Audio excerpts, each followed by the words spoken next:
பாலாஜி முருகதாஸ் அப்படின்னு சொன்னோன்னா ஃபர்ஸ்ட் நமக்கு ஞாபகம் ஒரு விஷயம் கண்டிப்பா பிக் பாஸ் தான். ஏன்னா பிக் பாஸ்ல இவர் வந்ததுக்கு அப்புறமா இவருக்குன்னு ஒரு ஆர்மியே இருக்கு அப்படின்னு கூட சொல்லலாம். அடுத்ததான் இப்போ வந்து ஹீரோவாவுமே நடிக்க ஆரம்பிச்சிட்டாரு.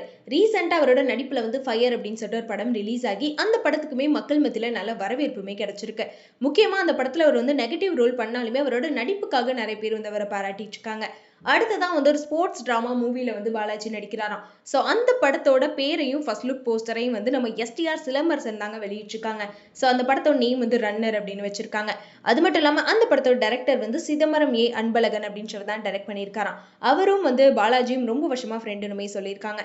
அதுக்கப்புறம் அந்த படத்தை பற்றி அவர் என்ன சொல்லியிருந்தார் அப்படின்னா, இந்த படம் வந்து வேர்ல்டு வைடா இருக்கக்கூடிய ஸ்பிரிண்டர்ஸ், அதாவது வேக ஓட்ட வீரர்களோட உண்மை சம்பவங்களை தான் வச்சு இந்த படம் வந்து எடுத்திருக்காங்களாம். ஒரு பெரிய பட்ஜெட் படம் அப்படின்னுமே சொல்லியிருக்காங்க.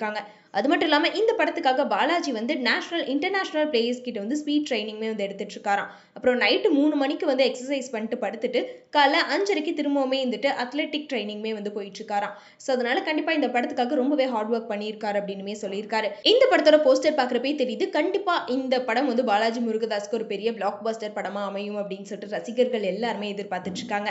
ஸோ இந்த படம் எப்படி இருக்க போகுது அப்படின்றதெல்லாம் வெயிட் பண்ணி பார்க்கலாம்.